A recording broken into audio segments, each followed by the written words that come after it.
Bonjour frères et sœurs dans le Seigneur. Nous vous souhaitons la bienvenue à votre rendez-vous quotidien. Jésus, le vent d'espoir, un message pour votre salut. Appel de Dieu 3. Shalom frères et sœurs, il y a tant de choses à dire sur l'appel de Dieu. Comment Dieu appelle, le discernement de l'appel, le moment opportun pour commencer.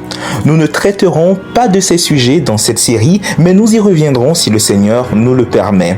Le plus important, c'est de connaître l'ordre des choses de l'appel. Il faut d'abord entretenir une intimité avec le Seigneur, puis se mettre au service, pas l'inverse. Certes, l'appel de Dieu vient par prédestination, mais il se confirme et se révèle par l'intimité et se manifeste par les actions. Une fois cette étape validée, il faut noter que Dieu n'appelle pas pour appeler. Lorsque Dieu t'appelle, c'est pour un but précis. L'appel contient toujours un but, un message. L'envoyé de Dieu a forcément reçu un message de Dieu pour le service qu'il doit rendre. Prenons l'exemple de Jean le Baptiste dans Luc 3, les versets 1 au verset 9.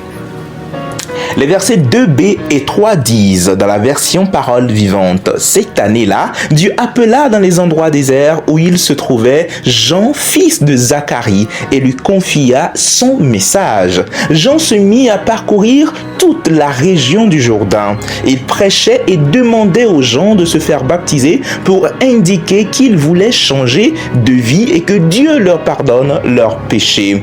Vous ne pouvez pas être appelé sans recevoir deux messages de Dieu. Pourquoi es-tu appelé? Quel est le message de ton appel?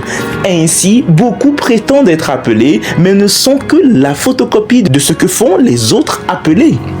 Bien-aimé, cherche ce que Dieu te dit de faire.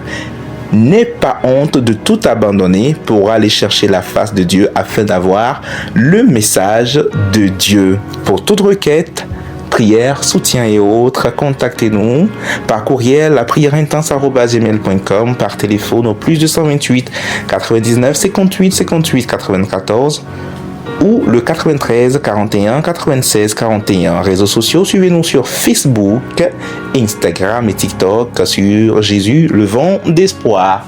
Que Dieu vous bénisse.